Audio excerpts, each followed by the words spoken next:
What is good, YouTube? And today we're going to be taking a look at Inferno, Shadowflame, Hoyan, and basically how you guys can farm it very easily.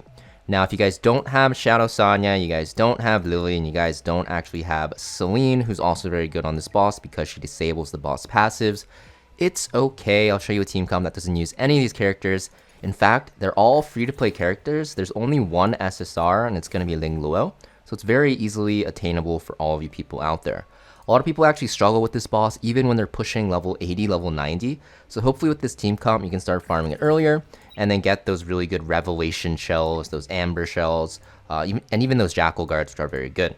So basically this team revolves around your main DPS, which is Fangus, one of the best cheesers in the game, right? He has a dot on his S1, and his S2 passive makes it so that he can follow up when your allies attack while also having a speed down.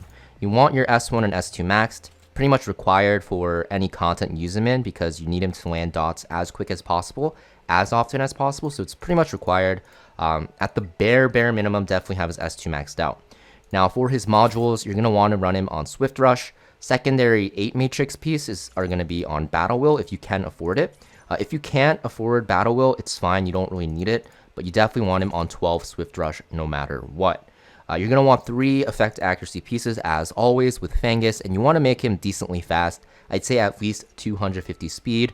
If you're wondering why he's so fast, I'll tell you why when I talk about the other characters, and you'll understand why he needs to be decently quick. Now for his shell, I highly recommend Artisan just because of the fact that you wanted him to be shielding your team and also be very tanky because if he dies, it runs over. Honestly, if anyone dies, it runs over. And because he's going to be one of the fastest characters on your team, Artisan's going to be very good on him. So you definitely want to run him on that. Now, if you're thinking about running him on Time Weave, do not run him on Time Weave. You don't want to run him on Time Weave because you actually don't want him to reset the cooldown on his S3. And I'll actually explain why later on. Now, the second character that we're going to use is going to be Kazuyo the Reverie. Kazuyo the Reverie is very good here because she can sleep the ads, and you are pretty much playing around sleeping the ads so they don't actually counter you and give the boss stacks, and also playing around Fangus's dot to do damage, right? You're going to want her to be also very fast. However, you want her to be slower than your Fangus. And the reason for this is because Fangus will open with his S3 at the start of the battle, and then after that, your Kazuyo can sleep after. If Kazuyo goes before your Fangus, she will sleep the ads, and then your Fangus will S3 after and wake them up, which is what you do not want, because that just makes the run way less consistent. So that is the reason why my Fangus is so quick. I don't want him to be this quick, but the reason why I have him this fast is because I want my Kazuyo to be fast, and if I want my Kazuyo to be fast, I need to make my Fangus even faster. So that's why my Fangus is really quick. You want Kazuyo to be very fast as well. Just make sure that she is slower than your Fangus. Both of those characters you want to get as fast as possible. Now for your effect accuracy, same thing. You want 3 on the right side. And then also you're going to want to run Time Weave. Now you're going to see I have her on 11 Swift Rush and not 12. The reason is because if I have her at 12, she actually outspeeds my Fangus, which is bad for the reasons that I told you. So I have her on 11. You could probably run her at like 8. And then 12 Time Weave, which will make this even easier to build because you don't need 3 matrix pieces around the board. If you guys didn't know, 3 matrix pieces drop from Hell 3 and onwards in Threshold. So you can get access to this very early on. My free-to-play account is actually farming Hell 3 at level 45 with only SR characters, so it's very easily accessible. All you guys have to do is farm it, and most people farm Hell 3 and Hell 4 for a while anyways, so you'll get a ton of these pieces while doing that. Now for your skill investment, you only really need S3 maxed. Your S1 doesn't matter because you're only going to hit the boss because you're targeting the boss. And your S2, even though it's great, it's kind of like a luxury. So your S3 is the only way you're sleeping the ads, so you definitely want to have this maxed out because you need the cooldown reduction on it. So basically you're playing around her S3 coming off cooldowns. For that reason, you want her on Time Weave. For her shell, the best shell is actually going to be Halloween because it will actually reset the cooldown on her S3 even more. Her S3 is kind of the way you win the fight. It gives you it pretty much makes you the most time because you're stopping the boss from doing as much damage to you with his ultimate. So because of that, you want her on Time Weave and you want to try to run her on Halloween. If you don't have access to a Halloween shell, you can run her on whatever that has Time Weave, which is what I'm doing here. Gigabyte is fine. Probably not the best option, I think. Even like another Artisan is probably better, or even something like a Jackal Guard. I could probably run her on this and it'd be very good as well. Now, the next two characters I mentioned, Lingluo, she's going to be your sustainer. Stats, you know, you just want her to be quick, and that's pretty much it. I have her S1 maxed because this is what you want to do eventually, especially for Aurora. This is very helpful for this boss as well, so if you don't have her S1 max, I recommend doing this. Maybe not ASAP if you have damage dealers to upgrade, but as soon as you can after that, because you'll need this for Aurora anyways. And then for her stats, you just want her on Swift Rush and Cure. Evil Guard, if you can get it, is very good as well. If you get a shell, something like a shell that is similar to this, it is very good, right? Swift Rush, Cure, Evil Guard. So I can literally swap in this Evil Guard piece with 13 speed, you know, very, very powerful. But I decided not to because I know people are going to complain in the comments and be like, oh, I didn't farm Evil Guard, blah, blah, blah, not F2P friendly. Even though it's all farmable, you just have to put in stamina like I did as well and kind of cry while you're farming shells and stuff. So I decided to put her on a broken set just for your viewing pleasure.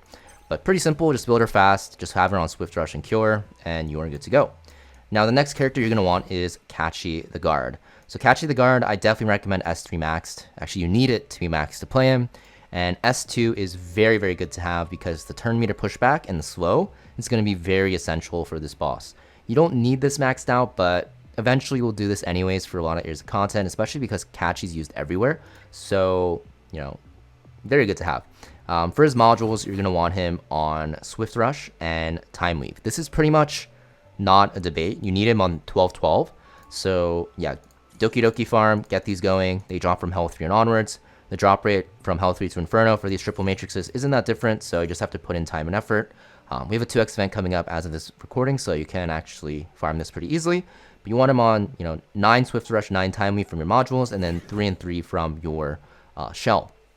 Now for your shell, I have Artisan. You can run him on whatever. The only thing is, in this team comp, you need at least 2 Artisans no matter what. So the reason why I have him on Artisan is because only my Fangus is holding one. So we have 2 Artisan holders, and then my Kazuyo is on this random Gigabyte, and then my Lingluo is on a random Jackal Guard, which is actually not that random. It's pretty good for her. So this is the team comp. You're going to see that it's pretty effective. The win rate is actually surprisingly not that bad. It's like 70%, 80% when I tested it out. The only thing is the runs take a little bit of time, like 3 to 4 minutes. So it's not the fastest clear, but if you're looking to run a free-to-play comp anyways, you're probably not worried about how long it takes. So I'll just run it on auto here so you can see. You want to make sure you're focusing the boss only. You'll see my Fangus goes first, which is, like I said, very important because now my Kazuyo goes after and sleeps the side ads. And you're going to see now my Fangus will not really wake them up. Even though it's only for 1 cycle, it's still very important because every single stack of Mind Rack the boss gets is very scary because at 7 stacks, he instantly takes his turn or even another turn and does AoE damage and reduces your team's defense. So you can kind of see, you know, we're just targeting the boss. He does it 7 stacks, he's going to do a lot of AoE damage, but the defense buff is going to be very good from Cachi here. And of course, Lingluo is super, super broken as a healer. I think my Time Weave proc 1 time, which is great. Sleeps the ads, gives me more time to proc follow-up attacks onto the boss. 1 does wake up early, but it is okay. You can see that bosses attack did 0 damage because I have Artisan, which is extremely broken. Not just for this boss, but like every boss. And you can see this boss just ulted right away, and that's because the ads are just counterattacking over and over. So you can actually get very unlucky. It's pretty rare, but the ads will just keep attacking you over and over, and the boss just chains his ultimate ability, and you just lose the fight.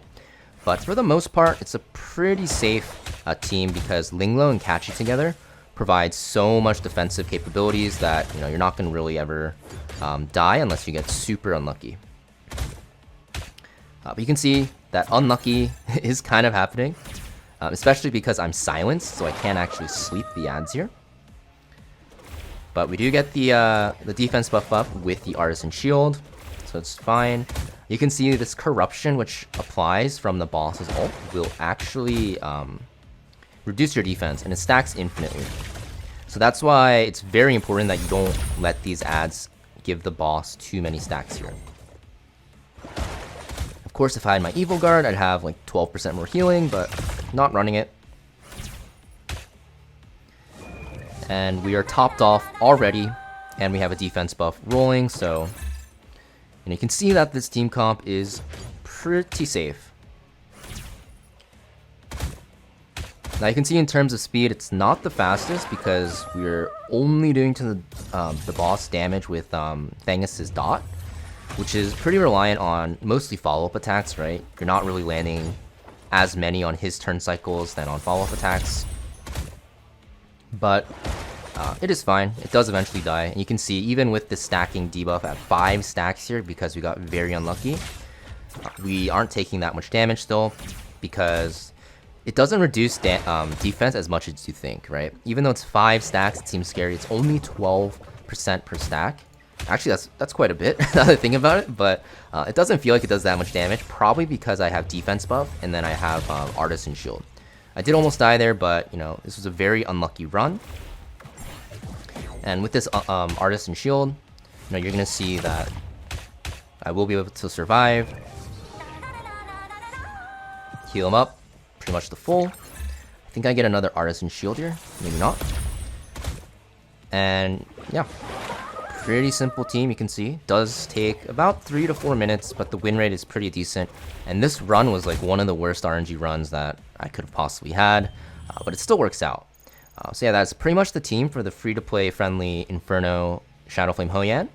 Let me know in the comments down below if this helped you out, and make sure you guys hit that like and subscribe, and I'll see you guys next video.